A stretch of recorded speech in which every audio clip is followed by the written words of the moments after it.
Okay, that's cooked for 40 minutes. I'm going to put my onions and peppers in the bottom of the pan. Hold on. Stand by. Alright, so this is the bits. Hold on. I'm going to use some mushroom stock. Hold on.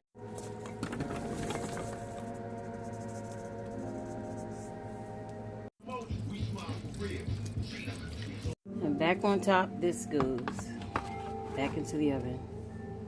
Stand by. Okay, now for the red beans and rice. Remember my flavor bombs. Ice, frozen, cube, flavor bombs. That's them.